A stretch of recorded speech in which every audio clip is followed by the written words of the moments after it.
Good evening and welcome to San Antonio FanCast. My name is Harry. Jonathan's looking at me all weird. Hello, Jonathan. How are you? Is Jonathan frozen? No, I'm not. I just decided to strike a very. I just decided to strike an interesting, insightful pose to start the show, just to keep you guys on your feet. Surprise! I was like, he's frozen. Jonathan, welcome. Matt, welcome. Rafa, where are you at these days? I'm in Austin, in enemy territory of Austin, Texas. So. And then we're going to have a guest here. He is the host of the 210 LHDZ SAFC with LHDZ on Spotify. Lance, who does both English and Spanish podcasts currently right now on Spotify. I'm going to try to talk to him, see about getting on Apple, so that way he can expand his base. It's not hard, just a matter of going through the steps for that. But welcome, Lance. Welcome to the show. Like I said, I saw late last year you picked up the mantle where we were kind of taking breaks a little bit more frequently than we normally do. So thank you for picking up the slack and carrying it on along with Pro SAFC. Welcome to the show, and how are you doing? I'm doing good, man. Thanks for having me.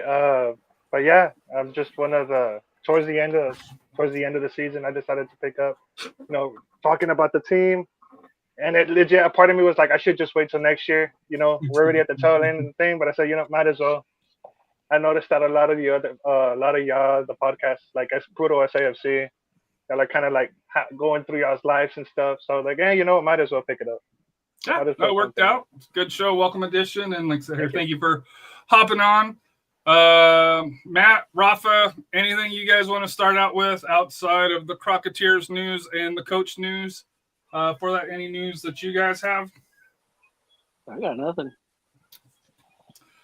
And great show last night. Oh, sorry. That great show last night for the Roundtable. So thank you to Coach Poor and Coach Cano for coming on. And hopefully we'll see you on Thursday for the 6A preview. Yeah, I keep. He did it. I'm on mute. Oh, no, you're good now. Oh, okay. Oh, shit. Let me move the mic closer. And then Mike Check, thank you for checking in. Long live the Crocketteers. Aguilar 210, what's up? Harry, Matt, John, and Rafa.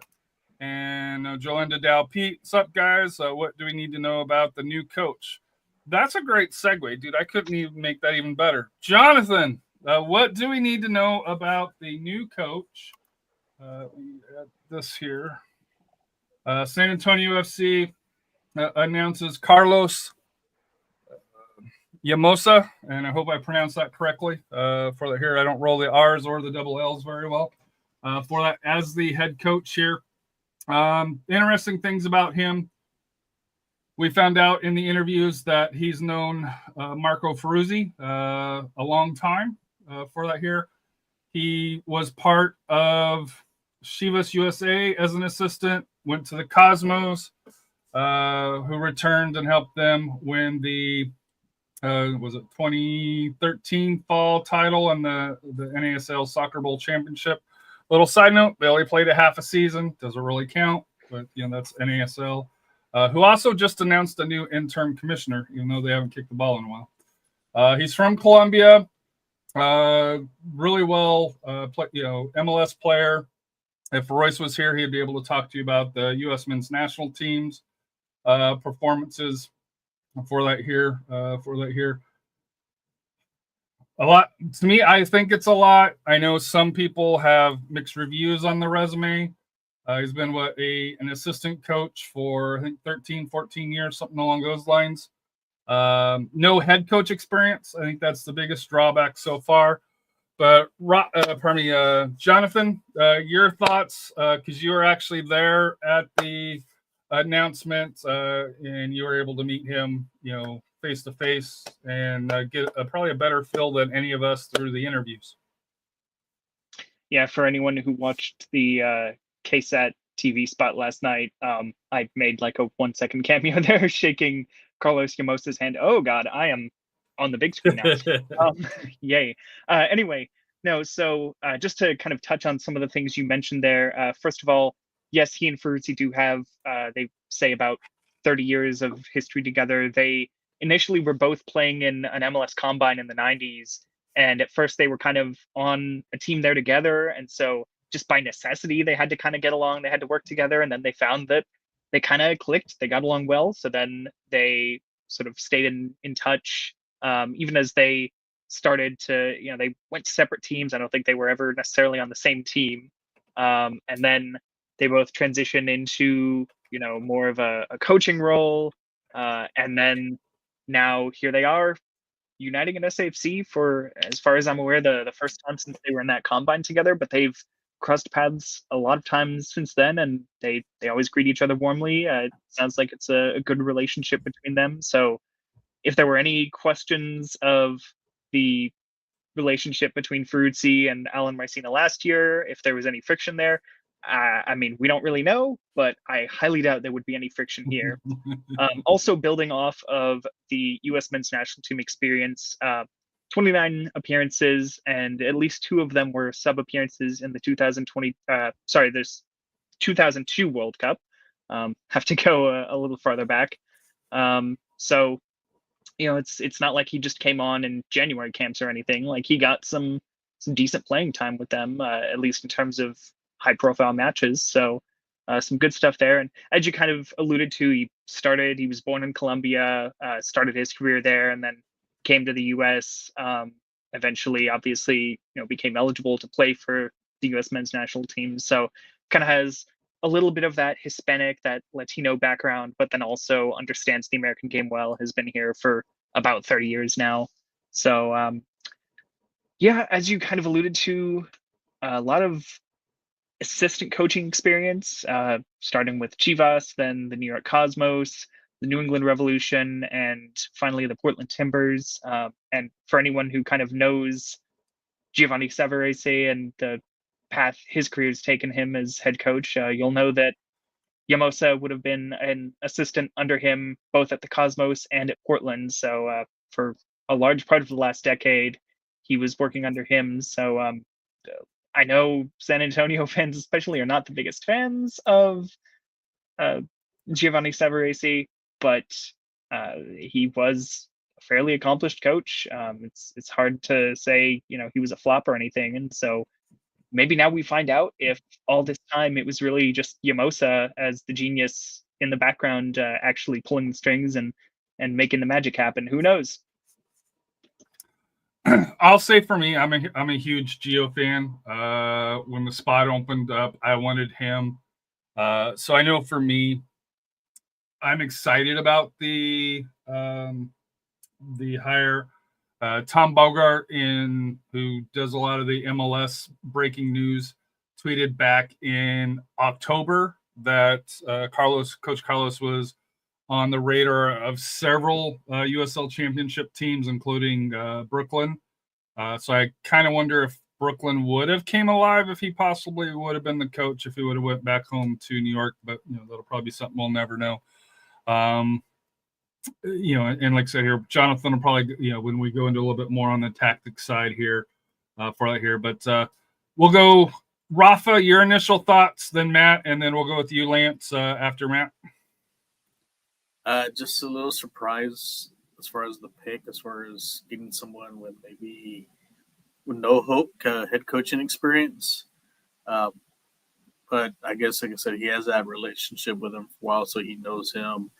Like I said, he has been successful as an assistant coach under Savarese, Grand SAL, and also MLS. we'll see. Like I said, the spotlight's going to be turned on him. He's going to have to deliver.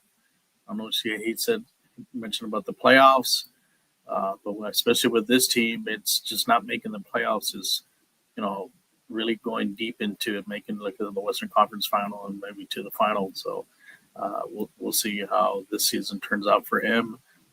Is this maybe a stepping stone for him to get to MLS? We don't know. So we'll find out.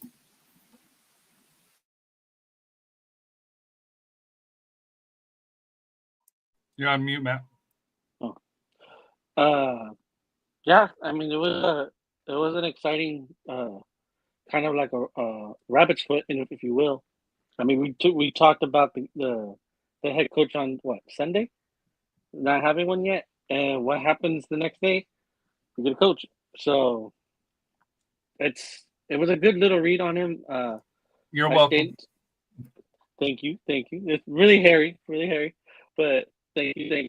But yeah, like it was a cool little read on that SAFC put out, and then also what was put on at KSAT or whatever it was said on when they got a little bit more info into it. But it's a very unique. To me, it seems a little bit more outside the box of what we're used to in a way. So let's just see what happens. I mean, I know there's little pieces of what was, but we'll see. We just gotta wait and see what his style truly is when the team hits the field. And what's the best thing about him? I don't know. What's the best thing about him? Did he come from? No, he didn't. Yes, you're right. Thank God. No FC Dallas coach.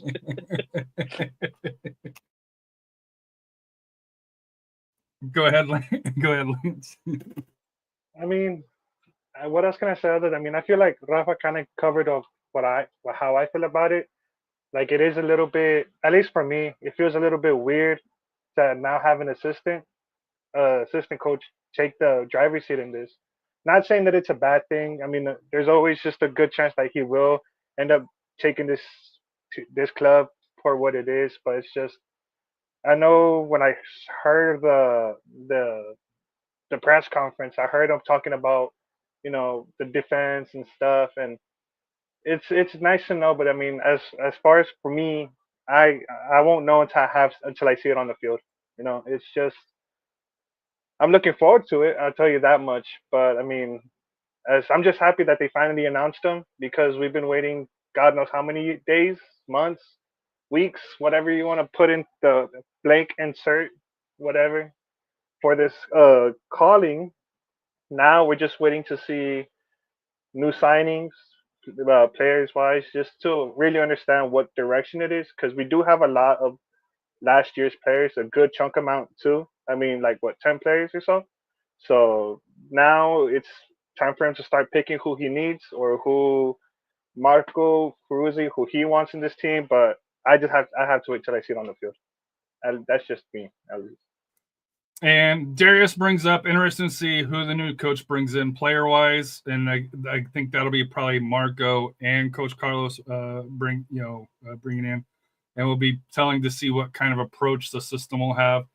Jonathan, you were there, and then of course on Bluish Moon, probably tomorrow at some point, you're going to be posting your article from it here. I know you mentioned that you're still tweaking it a little bit, and you're if you follow Jonathan on social media, he's trying to do a little bit more of a different take than the standard release that you see from the media.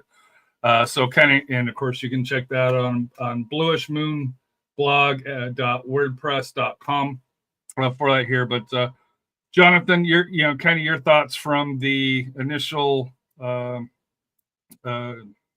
want to say interview, the official announcement. I know he talked about playing very defensive, but he kind of expanded on that a little bit more. Than what just the main quotes coming out are. Yeah, building off of that, I will give everyone kind of a sneak peek. Not so much a sneak peek, because this is something that Llamosa had said in the press conference, polished off a little bit to be, put to print. But what he said about the style is, first of all, I will say I want a team who can defend well as a group, as a team, and then try to entertain the fans with good football. When I say to defend well, I'm not saying parking the bus and dropping 11 players in front of the goal, 10 players in front of the goalie, just hanging to defend the goal. No, as a group, starting with the attackers, to have the mentality to defend and to get the ball in our possession. Gee, that sounds really familiar, doesn't it? And this is something that obviously we were discussing before we went on air. But for those of you now listening, you could attribute those words to Alan Marcina and they would sound right at home. That sounds very similar to his style. So it'll be interesting to see how much change there really is. And there was some talk over the last year or two, particularly last year, that maybe this style wasn't working as effectively anymore. Maybe Llamosa has some different ways to mix it up to make it effective again, or maybe just we'll bring in personnel that's able to execute it better, that's able to operate more smoothly as a team, and bring this defensive, pressing style back to its former glory. And just interacting with Carlos and even talking to Marco Ferruzzi. That was, I know you guys like to say you don't really see him very much. Tomorrow or yesterday was probably the most interaction publicly that he had for SAFC, unless I'm forgetting an interview or something. You're not. Yeah, just interesting to hear their philosophies. There were, I will say, not to reveal too much of the article, but there are a couple of other sort of similarities to what Marcina has said in the past. But there are one or two things more on the philosophical side from Ferruzzi, I'd say. But there are a couple things that sound a little different. One of them to me is it seems like the club is going to try to vertically integrate a little more, to have more flow in the pipeline of the academy up through, into the first team. Ferruzzi kind of alluded to a second team, I guess you could say, kind of the squad, maybe not necessarily the starting 11, but some of those guys on the bench. And to be fair, we've seen some of the younger guys, some of the academy guys on the bench for SAFC in recent years, but they haven't always necessarily gotten playing time. I mean, I did the math last year, and between all the different academy players, even particularly in June when SAFC's injury crisis was at its worst, and they had to play guys like, Giovanni Padilla, Isaiah Garza, even then, all the academy players last year cumulatively had about 300 minutes between them. And that's pretty much the most SAFC has ever had. And you haven't necessarily seen someone like an Ethan Bryant or Jose Gallegos breaking through over the last few years. And obviously, you can't just put players on there for the sake of putting players on there. Maybe they just haven't had someone of that caliber recently, but it feels like maybe that pipeline has deteriorated a little too much. And so I think that's one of the differences going forward, is there's going to be more of an emphasis on that, trying to get those players up into positions where they're getting those opportunities again, where maybe if they're not ready yet, just 15, 20 minutes, 30 minutes here or there, it's enough to kind of smooth off the rough edges and get them to progress and get them to grow to where maybe they weren't going to be able to just go into the first team, but if you feed them little bits of experience, they can gradually work their way up to that, and maybe not necessarily have to go to college, but then perhaps they can try their hand in the professional game instead. And I think that when you went from Coach Powell, which was very academy driven, brought up a lot of the star academy players that we know and are used to, Coach Marcina, you could tell his style was more veteran, more 27, 28, 29, 30-ish range here. Not really the youth. And I think that's been when Marco got hired, with him coming from the FC Dallas, that's what I was hoping to see a little bit more, where you're still going to have those veterans, but you can do kind of like the Loose City model, the Orange County model, where you have those key vets, but you have those 2 or 3 young academy players that, whether they come in through your system or let's say you're able to bring them out from the Dynamo or Austin or FC Dallas Academy or other MLS academies to give them that easier path to go overseas.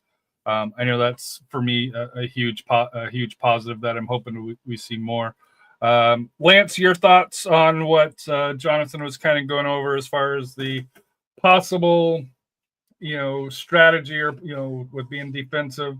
It sounds like possibly going a little bit more younger with the academy pipeline.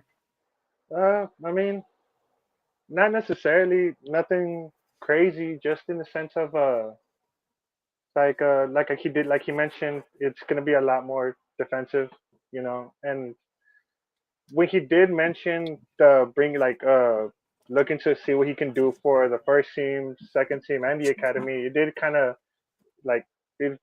of make me be like, okay, then yeah, he's got something going on, hopefully, because for me, it was a thing where it's like you did see barely any academy kids. Not saying that it's a good thing to have them all play regardless, just because I mean you do want a functioning system when it comes down to the games. Like I remember, I forgot what game it was. I think it was against Charleston, where they had the young goalkeeper play just because of Pablo Cisnilla when he got hit and the concussion and all. So it's like I understand we got to bring him in on emergencies and stuff, and I really do want to see our academy build up because I am like massively jealous of Louisville.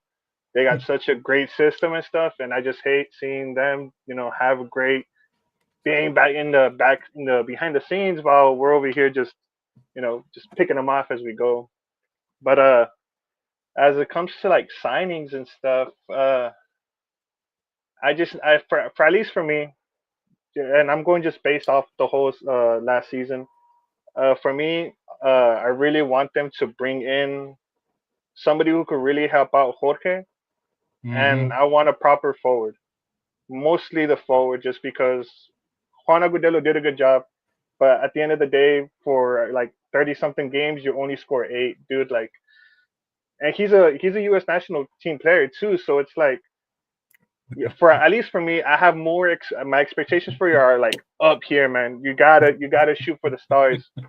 And for me, I kind of told myself, is like, he needs to be the second guy. Push him to the side. Just like if they do decide to with the 2 forward system, then maybe push him back towards like an attacking central midfielder, somebody who could just hold the ball.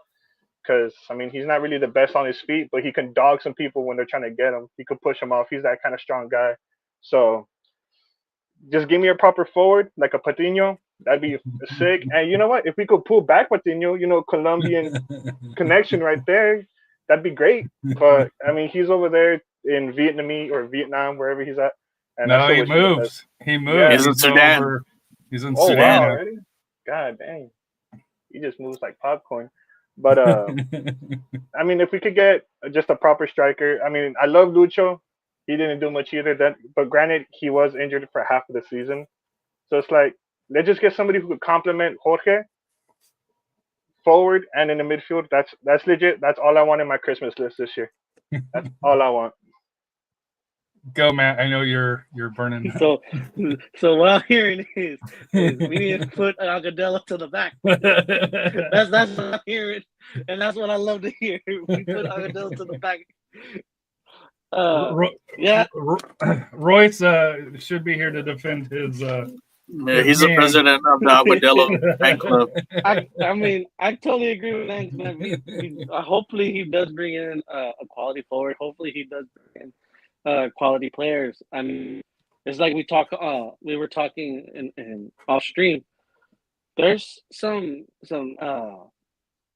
Portland Timber players that were pretty much of quality and of youth. So who's to say we don't get something from out of that as well? But yeah, hopefully his whatever style of play it is, if it is defensive with a little bit of attacking. Hey, I mean, let's see how it plays out first. I know everybody, it's just talk, but I need to see how this plays out. And I know Rafa's going next, but Rafa, if you don't mind me asking, because I get it. I get he's saying defensive, like a defensive but attacking. Can you explain to me a little bit of what he means? So basically, it comes down to one technique. The three Ds of defense. You're gonna deny, delay, destroy plays. We didn't do that last year, and one of the things he has to go back is to the fundamentals of that. We saw too much, and I'm not gonna say the player's name, that basically gave up on a lot of defensive plays, and that allowed a lot of those opportunities. If he's gonna be a very defensive team, he's gonna have to. Our players have to know how to deny space, keeping them from coming on our side of the field into the 18. And then also we're going to have to delay, because he did mention about the forwards defending. We got to delay plays for allow them to come to help out. And then you destroy the play. That means steal the ball, give it to our forwards, and go score on them. So that's something that he's going to have to really improve on and fix this year. And the whole thing about mention about the youth academy thing, I think the biggest factor out of that, if they're going to try to fix it, I think with Louisville really doesn't have any competition because, their pipelines. For being in Kentucky, they don't really have much competition. Now they have Lexington, but for us, it's tough for us because some of our better academy players are going up 35 to play for some green team. So I think that's why you've seen that big imbalance of our academy players, and hopefully they can find a solution to that. Because I think, because that's good news to hear about it. Maybe the second team, for them to kind of develop a little bit more. But if you did look at, Lance kind of mentioned it, like our the emergency keeper that we had, that's the goal they scored on them. And I even told Matt, look, they're going to shoot it right there, because I saw it. I saw where that space open, and sure enough, that's where they scored. Where Charlton scored. So I think it's going to go back to the fundamentals of the play. And I do want them to see them sign a legit number 9. If he's going to play defense, he wants his offensive players to play defense. They got to be young, they got to be fast, and they got to be aggressive. And we didn't have that last year. And if he's going to try to press up front, he's going to have to find those. And 8 goals in 30 games is not going to cut it. We're going to have someone that can at least get us at least 14 to 18 goals. And then the second, the other forwards kind of complement with 9 or 10. And then you can say Jorge will have his. I think Jorge does need to step a little bit, take more shots, get more goals, because he did have a lot of opportunities to shoot, but he was kind of giving it up, trying to get him involved. I think he needs to be a little selfish sometimes, get those goals in. But overall, like I said, if they're able to buy into the system and he's able to fix a lot of the techniques, the tactical stuff will come in, like I said, will take care of itself. But if they do buy into that, like I said, I think he can have some success early on. My question to you, Rafa. Coach Marcina favored a 3-5-2 kind of setup here. Looking through what Gio Savarese did, 4-2-3-1 or a 4-3-3. Like I have it set up as the 4-2-3-1 here. But your thoughts kind of on how the current makeup of the roster that we have, with Nelson Flores Blanco, Reese Buckmaster, Shannon Gomez, obviously Mitch is solid, Omar, Defal, Jorge, Luke Hawkinson, Agudelo, and LaCava. How the core that's coming back, if we are going to be kind of switching back to more of that pressing, who stands out? Is there, some that maybe don't fit, kind of the system, that we may be going to? I think Nelson and Buckmaster fit as far as the outside defenders, because they're going to be pushing up into the attack and coming back and defending. And then Mohamed Omar's probably going to be the best 6 there. I think he should, as long as he stays healthy, I think he'll be fine in that position. Now Luke and Jake I think they played pretty much out of position, and they looked really lost last year. I think they were very uncomfortable, in and they had them playing up, and a lot had to do with injuries too. So I think them playing probably the outside forwards, I think they can complement our center striker. And we do need another attacking mid to complement Jorge. That way Jorge doesn't get keyed on. That way it also gives him some space to kind of operate too. Kind of similar to what what Christian Perano did a while back when he had a lot of space to kind of deliver and so forth. Because he's a marked man. If you can get somebody that can be just as dangerous as him, it's going to be very difficult for teams to kind of key on him, because if they do that, and the other guy's going to make him punish. But the main thing of all of this is going to work. You have to have a number 9 that's going to put the ball in the net. Kind of like a Luisi and like a Sam Aditter. You needed that type, because when we had those type of forwards, we got results, and we didn't have that last year. Cho didn't do that. Lacey didn't do that. Lucho was too hurt. Abugelo, yes, he got his 8 goals, but he's already out to pasture already, past his prime. He can only come in.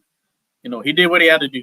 I mean, and like I said, and for him, his role is kind of better off coming off the bench, to finish games, like holding the ball, for possession, or kind of the same thing like what Dylan did, like on that championship season. When we got him in, he would hold the ball, kind of with that big body, possession forward, sneak in maybe a couple goals here and there. So, but the whole key to this is finding that one striker that's going to be very aggressive and that's going to definitely put balls in the net and have at least, 15 to 20 goals.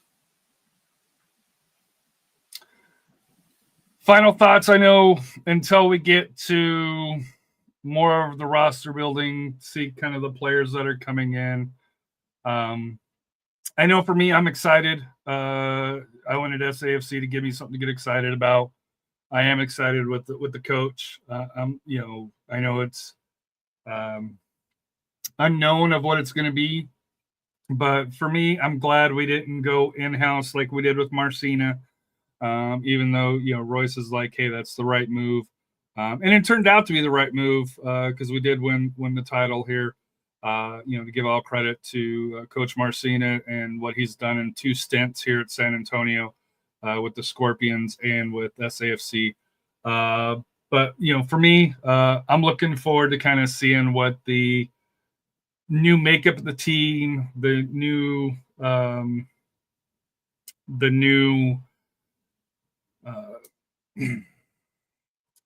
vibe around the team now. Here, and I know Lance already kind of talked about his Christmas wish list.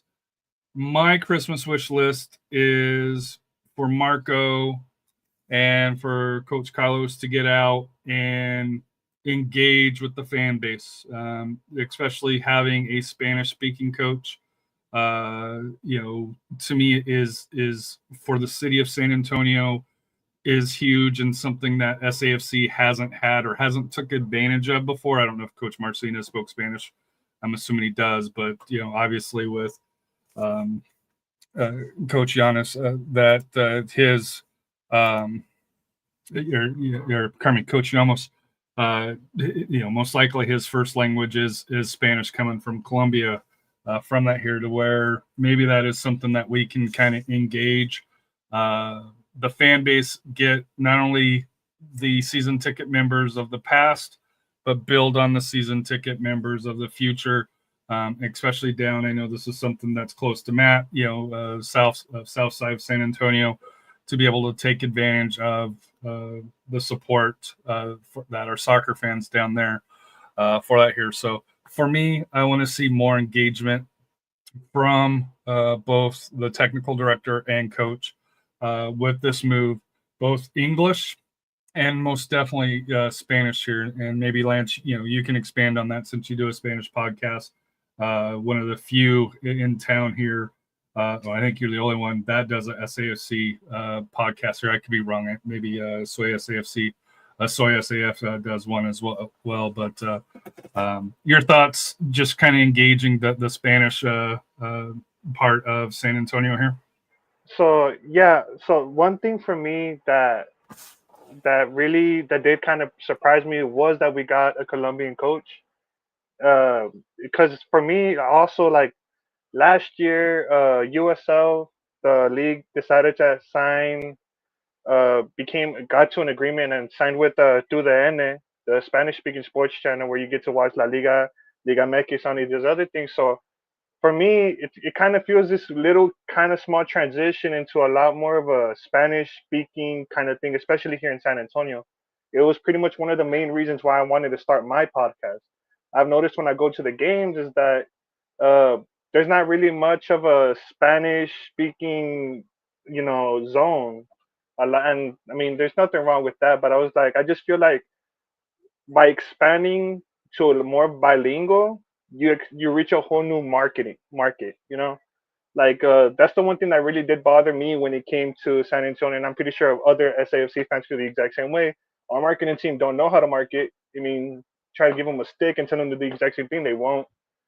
And it sucks. And I told myself when I started this podcast, I'm gonna do their job for free, and I'm gonna start going all around town, camera, microphone. Hey, what do you think about San Antonio soccer? If they bring up the Scorpions, I'll be like, let me tell you a little secret about the city of San Antonio. We actually have another one, and it's not the Scorpions. Unfortunately, they're no longer here. But yeah. So I mean, by having a Colombian coach, and then like what Harry said, if we're able to have a Spanish speaking area, or I mean not Spanish speaking area, my fault.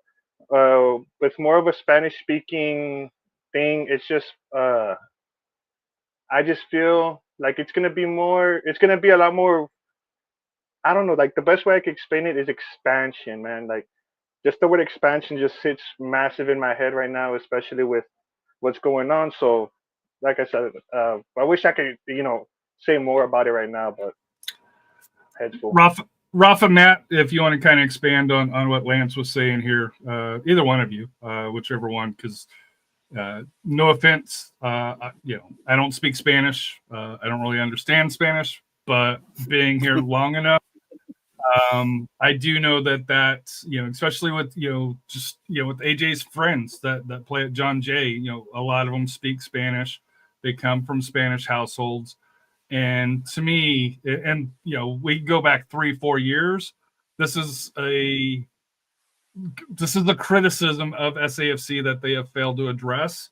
And I'm hoping by hiring Coach Llamosa that maybe they can start to take a step or two in that right direction to be able to bridge in, and I hate saying South San Antonio because I know there are Spanish people, all through the city here, but I know that's the biggest complaint is North San Antonio, Northwest San Antonio, you get the billboards, but when you go to South San Antonio, from my understanding, there's not a lot of visibility of SAFC downtown. I know, Rafa, you mentioned when you were with Mission City, hardly anybody knew of San Antonio FC, even though they are a Division II team here in town.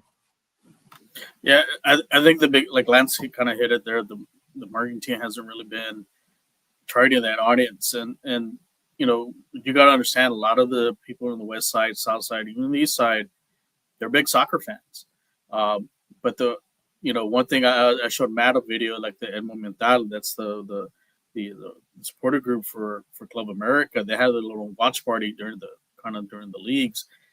We got to saw the video of them, and it'd be nice to have them come, support the team. But the only thing is, since they haven't been marketing hasn't targeted them, the only teams they know are from Liga MX. And if you can convert them to not only support, their Liga MX team, but also your local team, I think we have a bigger, more stronger fan base. And I think even Edson mentioned this about, in the Valley. I think they had the same issues there, that they really didn't know about the Toros and all that. It was more about the Liga MX team. Yeah. So we're going in that route. And if it don't fix it, and nothing's done, like I said, they're really missing out. Like I said, me coaching for Mission City youth soccer organization down there with my former team with EMAFC, very few of those kids really don't know who's at SAFC. Maybe they rarely ever go to a game, they're more active when they come, when like Tigres comes or when Rayados or America Chivas comes to San Antonio. They're more active coming there because they're more, or Santos, because those teams actually embrace those kids and those organizations to come, represent them and stuff. And if SAFC would kind of do the same thing, and then even partner with them, because there is if you're going to fix an academy, there's a big talent base down there. And if you can find players down there that you can bring them up, and who's to say that your next superstar, your next Jose Gallegos isn't there in that neighborhood, the west side or the south side or the east side, and I think they need to start kind of looking into those areas, reach out to them, be more community events. If they're willing to do a soccer camp in Uvalde, you can do one there in Mission City too. You can do one on the west side, like your Pearsall Park, east side. There, it's there. And like I said, hopefully having Coach Llamosa, maybe he'll take the initiative for that too. Him being the head coach, he should take that initiative. Hey, I'm here for you guys, whatever you need. Like I said, I want to represent, the Hispanic community here through SAFC, and I want you guys to be part of this, this journey, and I help us grow the sport here, and also help grow the team. So it's like I said, there's a lot of things that need to be done in order to, to fix that.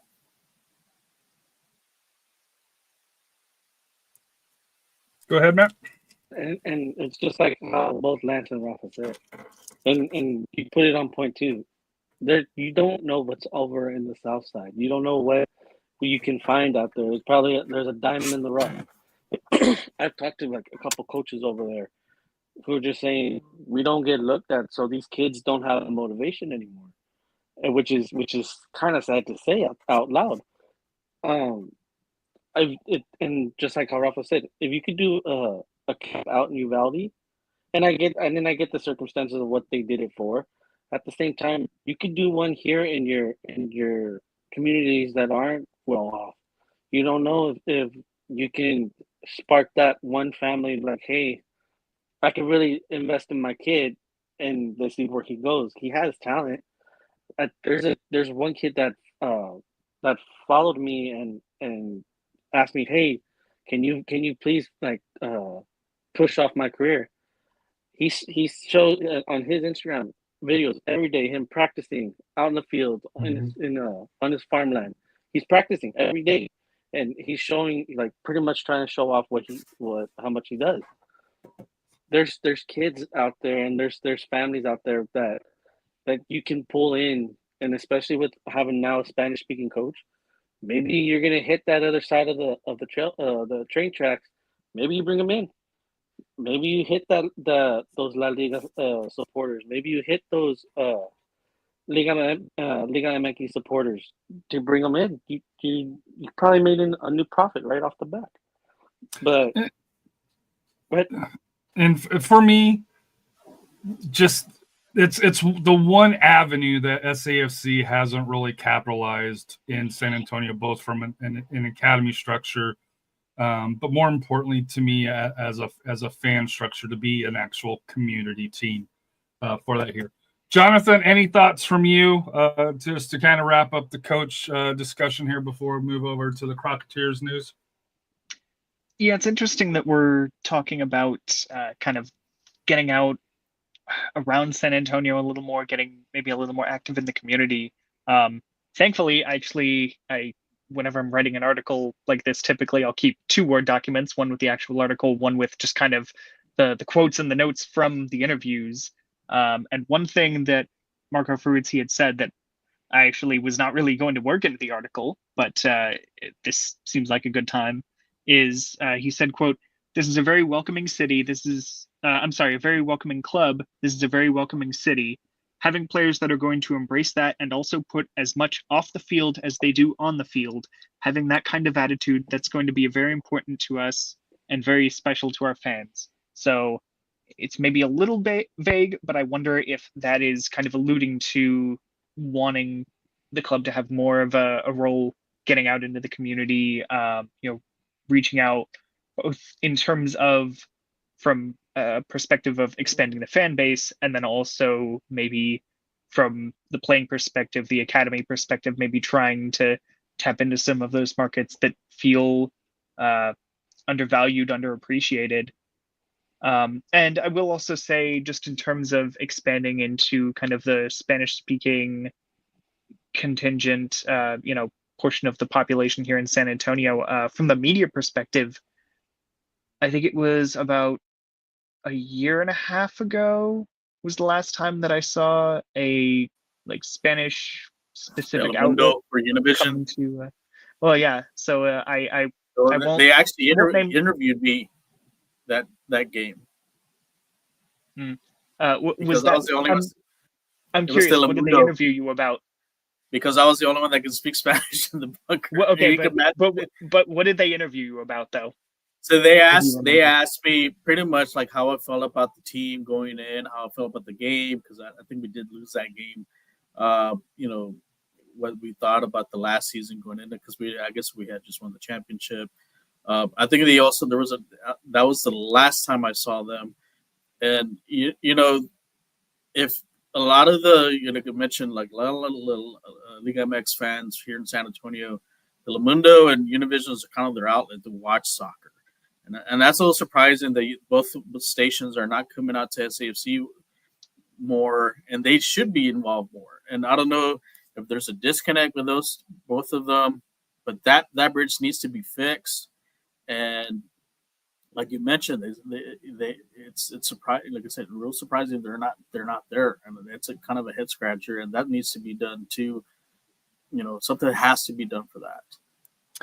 And I'll say, go ahead, Jefferson. I was just going to say, picking up kind of where I left off, though, there was a time when at least one of the stations here in San Antonio, I think maybe around 2020, 21 maybe is where they dropped off, but they were showing up to post-game press conferences. They were doing more consistent coverage, but then, like I said, they kind of disappeared. And then about a year and a half ago, one of them showed up again, and the one question they asked wasn't even really about SAFC. It was, hey, Lionel Messi's coming to MLS. How do you feel about potentially playing him in the Open Cup? And I'm like, no disrespect to them. I know that's probably what they think their audience wants to hear about most, but that's just kind of sad to me that the only reason they show up out of nowhere is to ask about a completely different player in a completely different league, not actually the team that's in front of them week after week after week. So hopefully, like you guys have said, maybe having a coach who has more of that Hispanic background, can speak Spanish, presumably. I don't know if I've ever actually heard him speaking Spanish, but I take that back. I'm making that assumption he is. I'm making that assumption. Yeah. Jonathan, funny that you mentioned about them not showing up. So this season, I got to meet, I think, Brenda Macias. She used to be an anchor at Univision, but now because of health reasons, she kind of took a step back. I think she was doing marketing. So I guess her son plays club soccer, and that's something I mentioned to her. It's like, why isn't your station not coming out here more to the games? And I said they need to be more involved as sort of to bring more of the fans from the other parts of the San Antonio to come. And she said like, yeah, you're right, and this and that, but nothing really hasn't been done. And that's a head scratcher. Like you mentioned, like the only thing that we're talking about was Messi, and you would think they would talk more about the team. I think the mentality, like I said, Lance probably really to understand this, is that the focus is more like Liga MX. That's all they see. That's all they kind of grow up. I think SAFC has to kind of make that push to get them. Hey, come on, give us a chance. We're going to open you with open arms, and we'll. Like I said, you can be part of this community as well and still cheer on for your Liga MX teams. I mean, if I could pitch in real quick. Of course. So last season, what they had too, that bothered me is that I am grateful that we did get one game to watch on THrid, but at the same time, I was like, I wish we had gotten more, just because, I mean, because when I first found out about SAFC, I went to a friendly game between Chivas and Atlas. Of course, Chivas lost, but that's not really the focus point here. But I went to go see him, and I remember right underneath the scoreboard, right underneath the locker room doors, I saw the club's badge, and I said, "Dude, I didn't even know we had a soccer team here. That's wild." So like the one thing I tried doing for myself, or at least trying to expand like on some free work here, is just no matter where I go, you'll probably see me wearing my jersey, or you'll see me wearing my hat. Like I like it just sucks not being able to see that kind of promotion for the club on the south side. Like it just I just wish they would do a lot more. Like the northeast side gets the most love, and I get it. When I drive all the way to Toyota Field from where I live, I start seeing the community first billboards. Like you slowly same art style, same whatever. But the moment you get closer to the stadium, now you see the jerseys popping up. Now you see all the actual promotion, and it's like you don't have to spend $1 million, $1,000. It doesn't matter, dude. Like, if you want, just put some SAFC shirts, like just our normal tees, graphic tees. Throw them at a HEB right here on Southwest Military. Throw one over there. Just throw them somewhere where people look and they're like, oh shit. I mean, oh sorry, I don't know if I'm supposed to curse or not, but Oh, you can. all right, 100%. cool. But it's like, oh dang, like I didn't know we had a team. Where can you watch it? And it's like, well, you could only watch it here. And it's like, all right. I mean, maybe I don't want to add the ESPN Plus edition to my Hulu or whatever. Where it's like, all right, then just throw some games onto to the Univision or Telemundo. It doesn't matter. Just like throw the games on where you know you could reach a better, more of a market, especially more of a soccer loving market. Uh, it's just yeah, I just want the team just to care more. It's like because I remember the first time I went to Toyota Field, my very very first time as a SAFC fan, you almost feel like an outsider. Like you're only looking from outside in.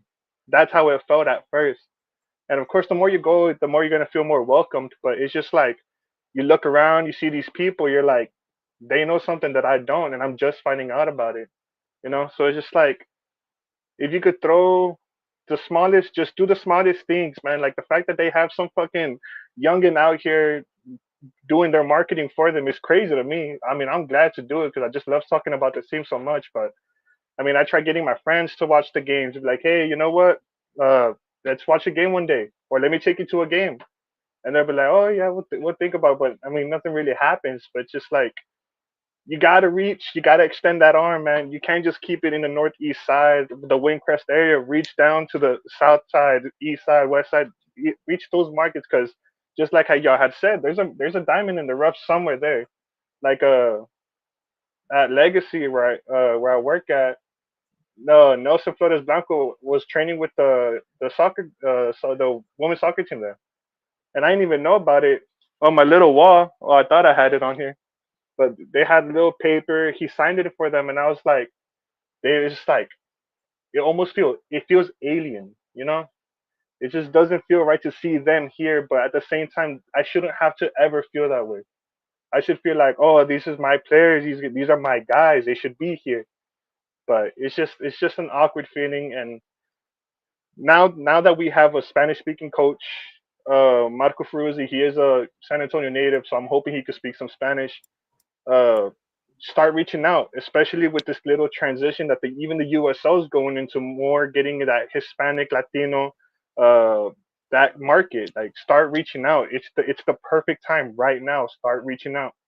I'm like, for me, I'm trying to start some Spanish chants in Toyota Field, man. I'm trying to fucking dale dale type shit, dude. So I mean, that's all I really got to say off that. Talk to Matt. We got plenty of those.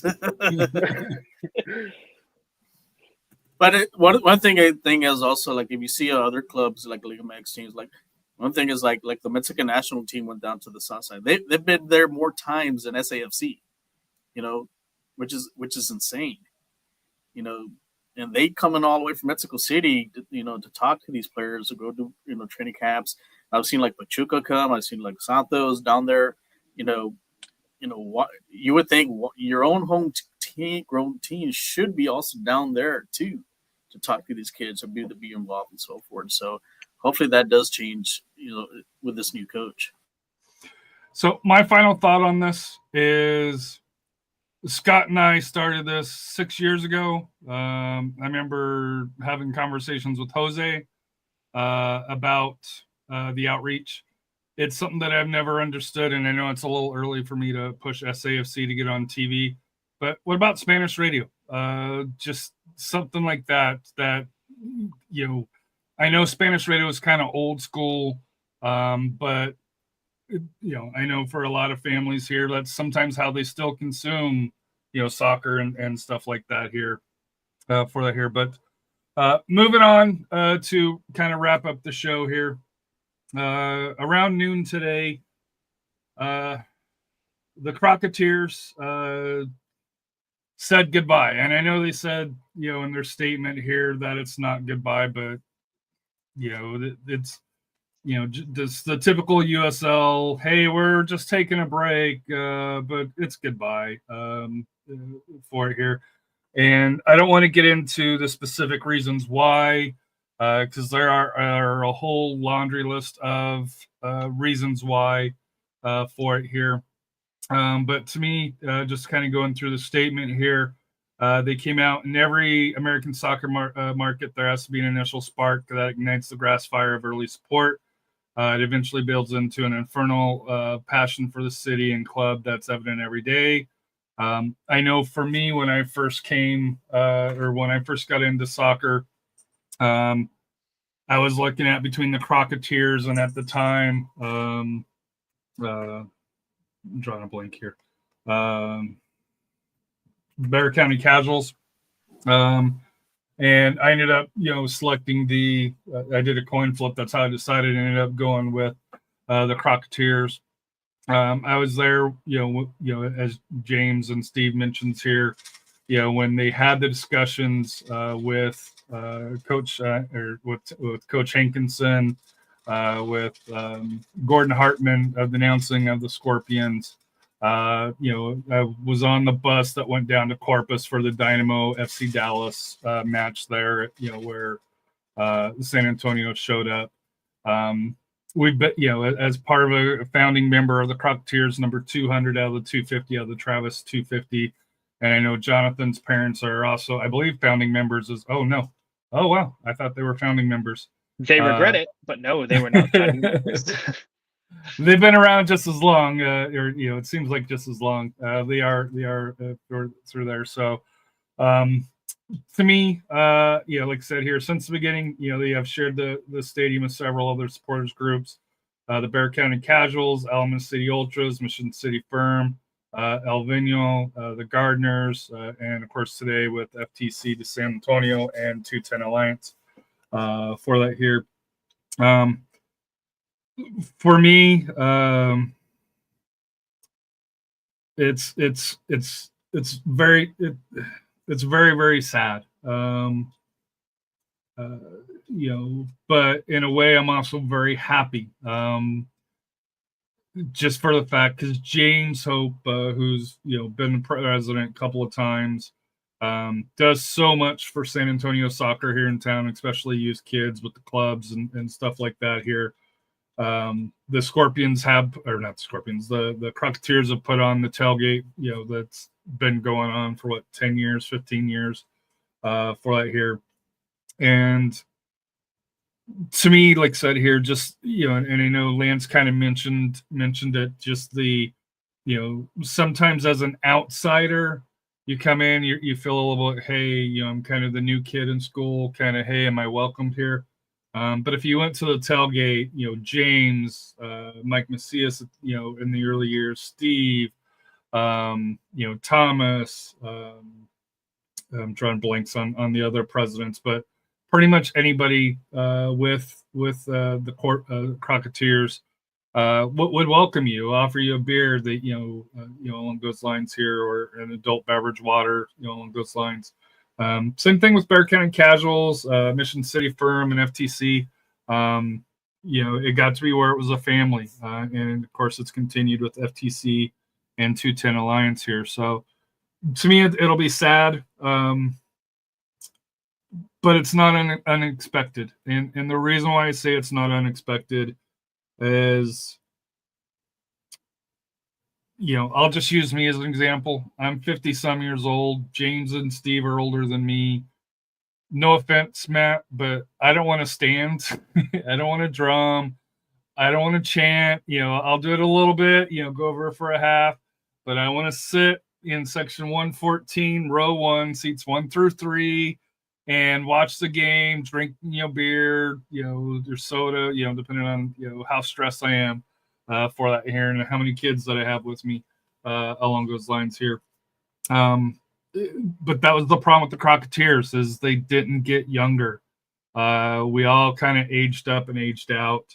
And you can kind of say the same thing happened to, Mission City Firm as well, where we kind of, you got to have a life cycle of the veterans, but bringing in the youth. And, with SanAntonio FC, and I'll say this with it here, and I'm not placing blame on SanAntonio FC at all, but with SanAntonio FC and the supporters groups, there's that disconnect of working together to build that community. I know the supporters groups try to build the community. I know SanAntonio FC in their way tries to build a community, but those two communities haven't meshed to me. And while this has been a long time coming, I will say the parking issue last year just, was the final nail in it. Where the tailgates became a quarter of what they used to be for that here. It was hard. It was hard to be around it now. There's so much more that went into this decision beyond just the tailgate issue, the growth issues. The Crocketteers unfortunately weren't able to bring in new leadership and retain new leadership, because there's been presidents that have came through. But and Matt and Rafa can relate to this. Being in the supporters group, being a leader in a supporters group's a second job.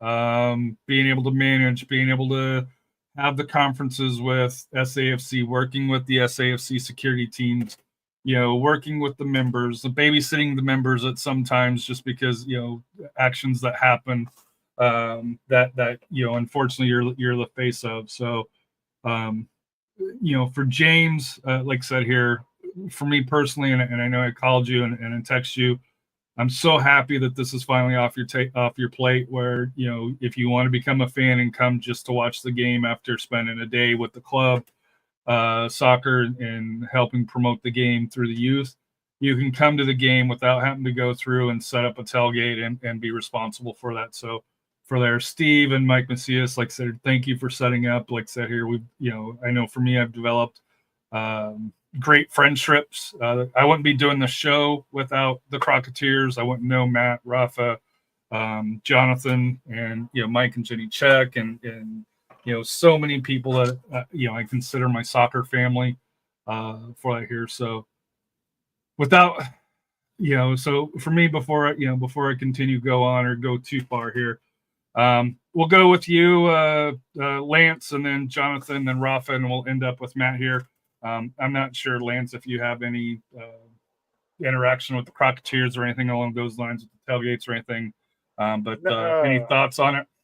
Yeah, so I mean, too much of a connection with them, not really. But what I will say is that I do have somewhat of a.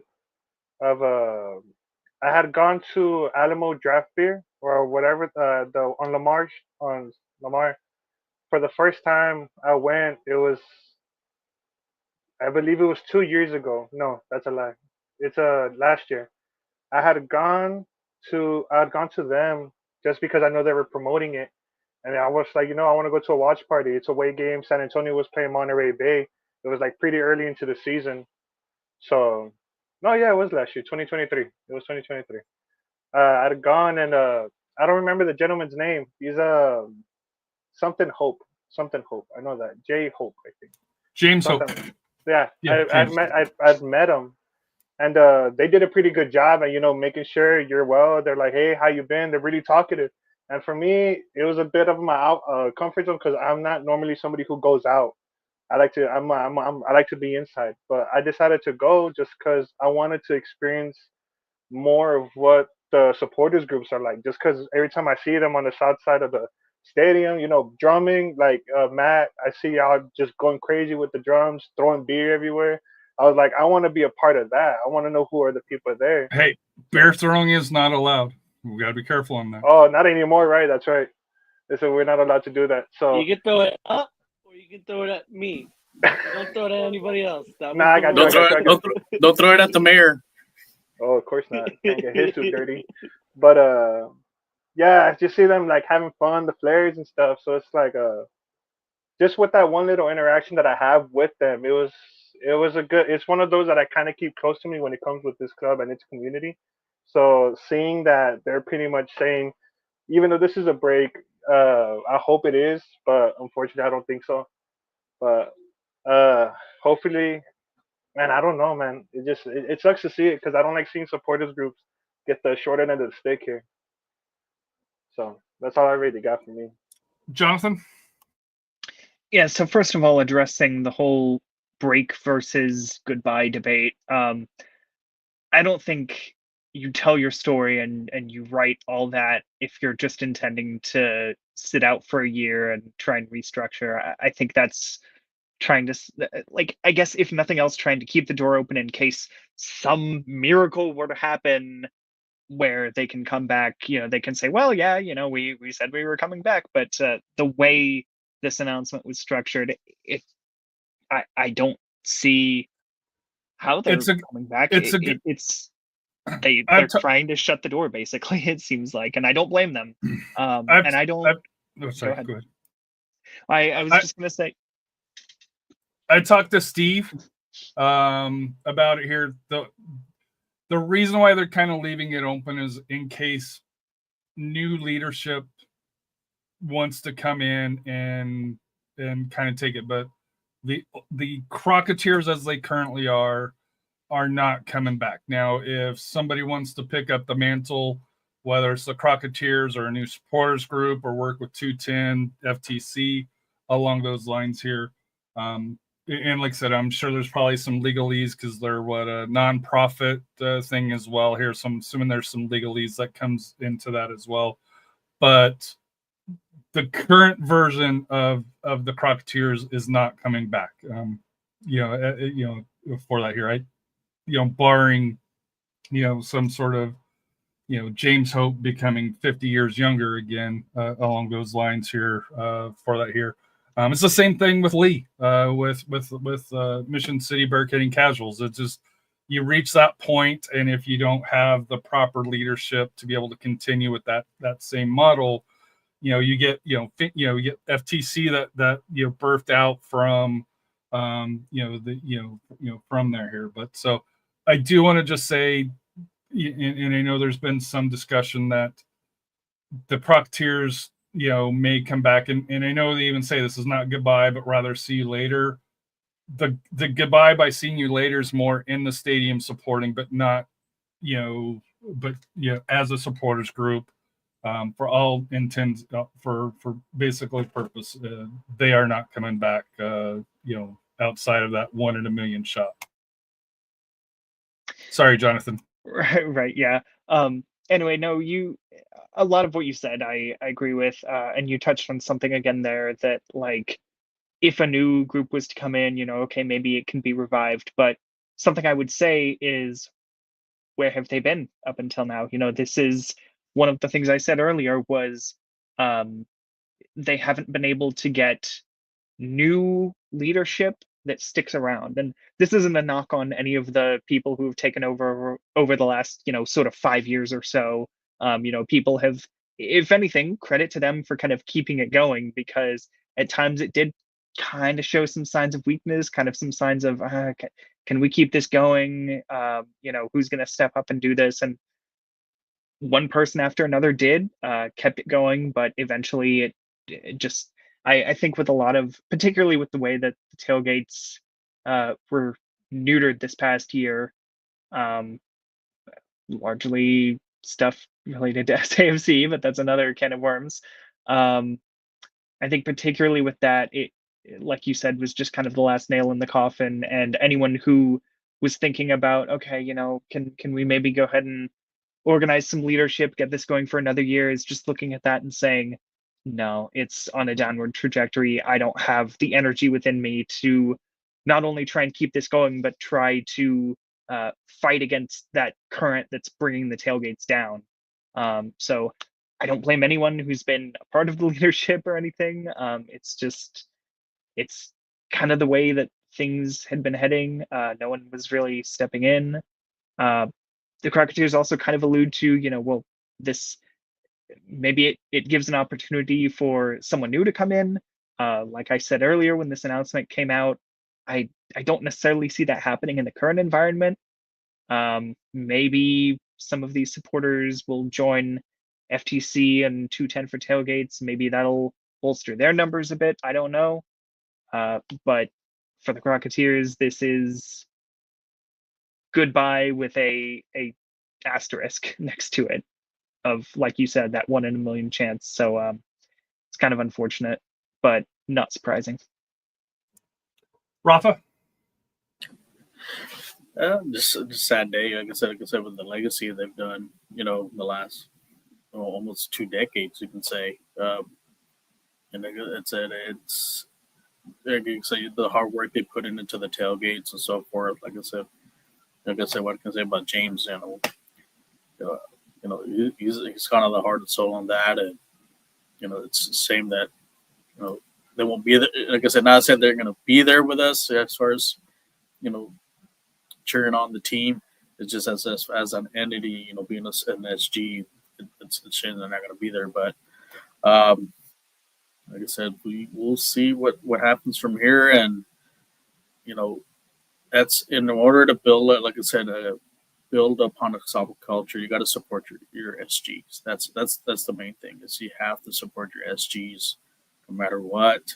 All three, like I said, all three bring something to the table, and this year, I think this year was regardless of, like I said, with some of the outside things, but as far as with the three of us,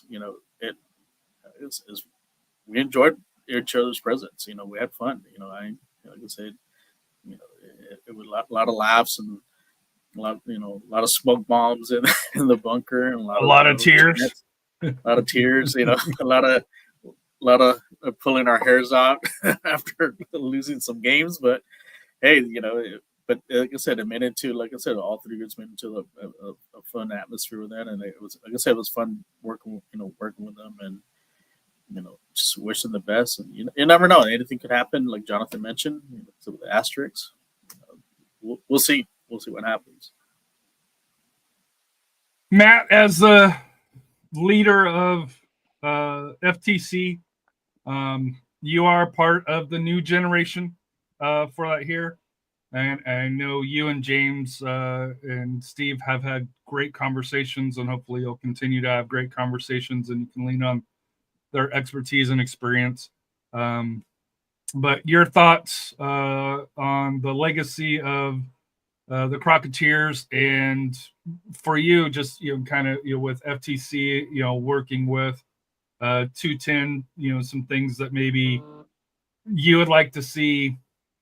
Or actually probably too soon for that. Just for you as the kind of the leader of the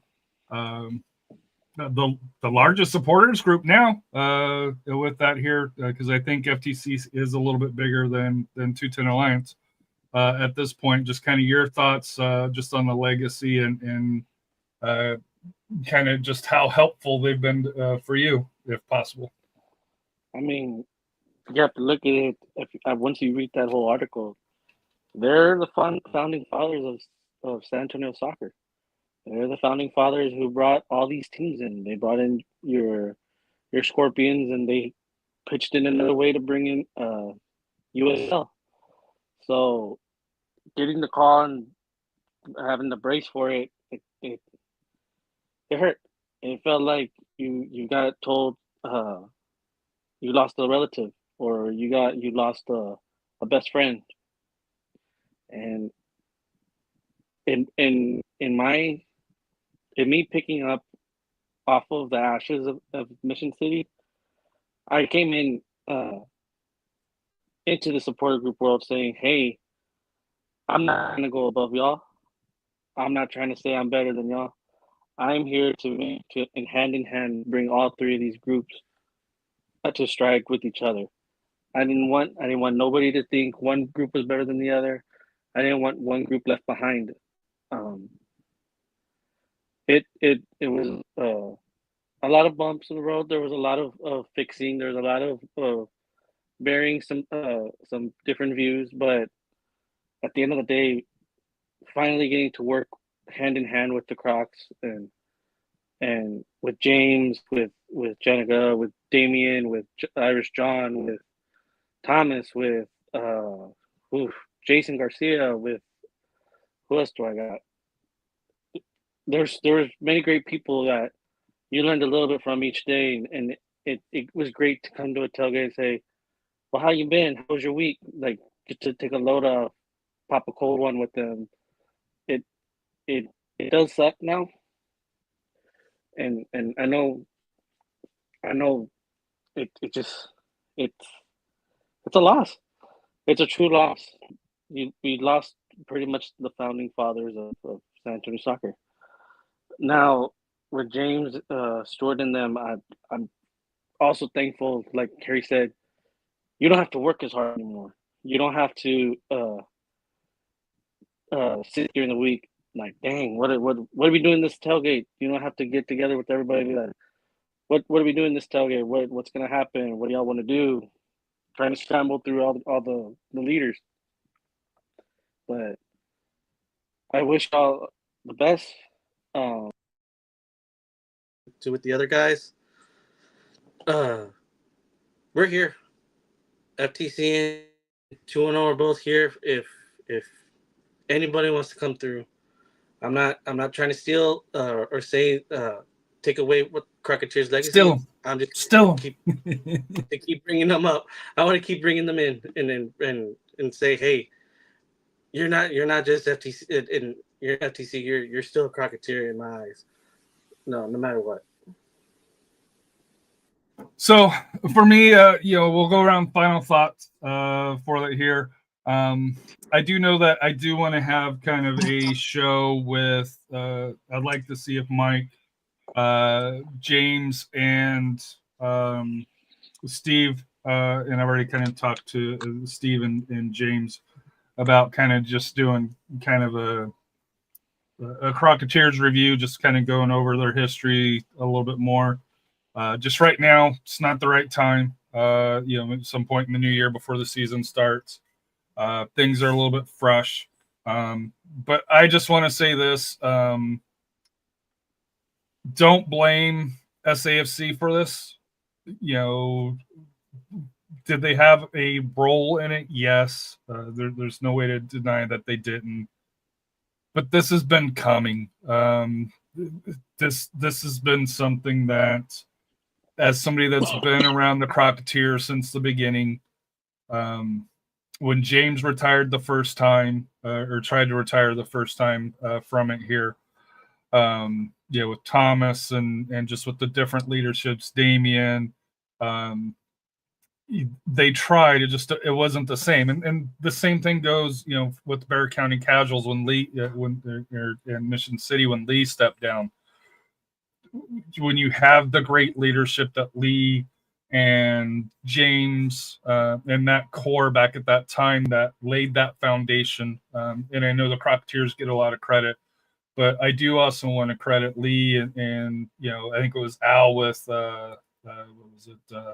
El Vino, El Vino, and Mission City Firm and the Bear County Casuals, because Bear County Casuals was with the Scorpions when they switched to SAFC. Then they rebranded under, well, I guess to me rebranded. I don't know if that's the proper term that they would use with Mission City Firm for that here in the Alamo City Ultras as well.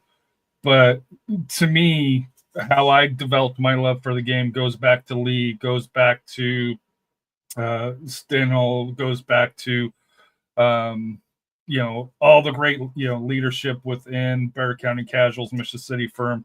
with the Crocketteers. And yeah, there was drama between the two groups, just, like most supporters groups, along those lines here. But for those 90 minutes, for the most part, we were a family. And did they have different views on how to do things sometimes? Sure. But for 90 minutes, all the supporters groups stood for San Antonio soccer. And for me, I'm looking forward to seeing who picks up the mantle, to go with Matt, because there will be people that will pick it up. For that here at some point, somebody Jonathan Check wise or Lance wise, back, you young children, and like the old fogies like myself, who graduated in 91, as opposed to Lance told me when he graduated, and I was like, holy cow. That's just a couple of years ago, for that year. So to me, let's celebrate the history of the Crocketteers. I know today it's sad, but like I said here, when the Scorpions gave way to San Antonio FC, SAFC kind of took the torch, moved it forward. You could argue in some ways, they've got to take that next step again for that here to keep it moving forward. And the same goes with the supporters groups and with Matt and Rafa and the leadership that they're bringing.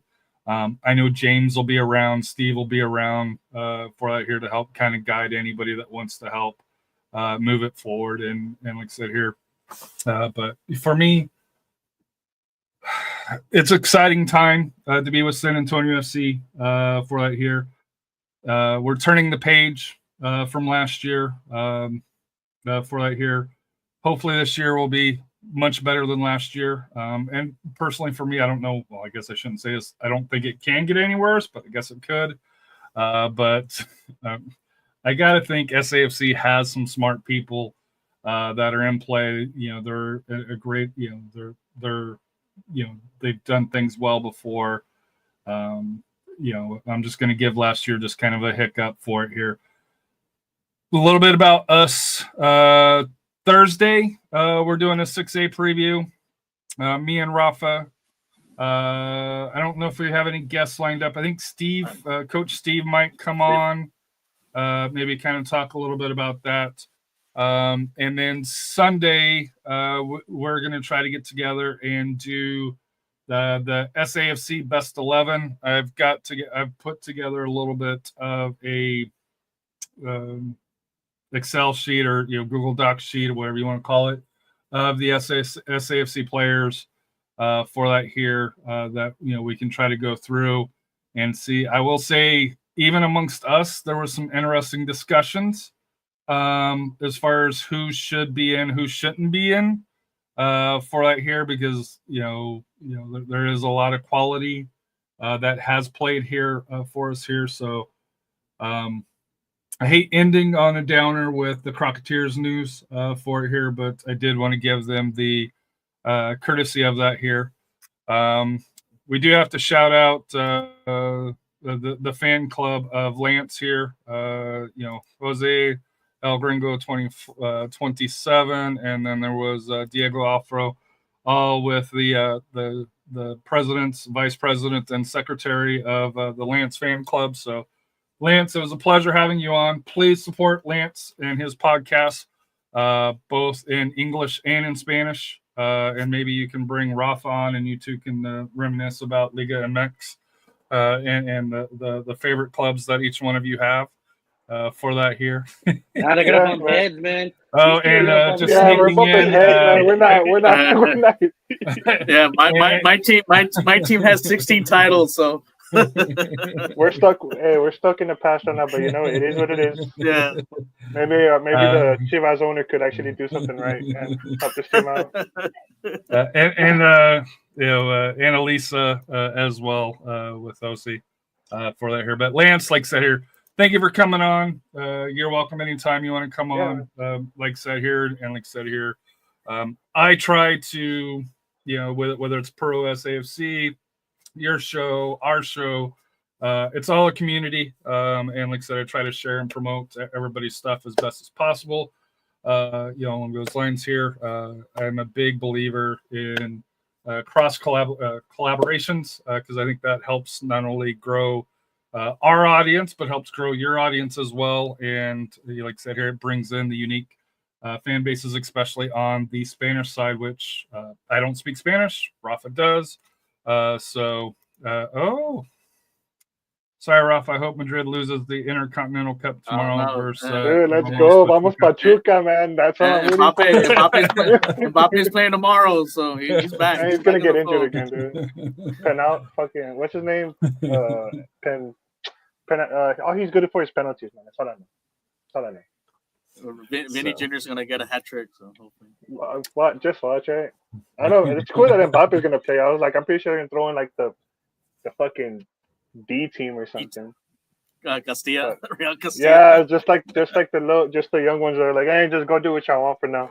But it's cool to see him play. I'm excited to watch that game for sure. All right, and Lance, if you want to hang around, I'm going to end the show, but we usually hang around and BS about the Rafa's poor choices in teams. Matt's MLS love affair with the 15 different teams. Jonathan freezes. It's just one. It's only the Dynamo. That's my only MLS team that I'll claim. That's not what you said, dude.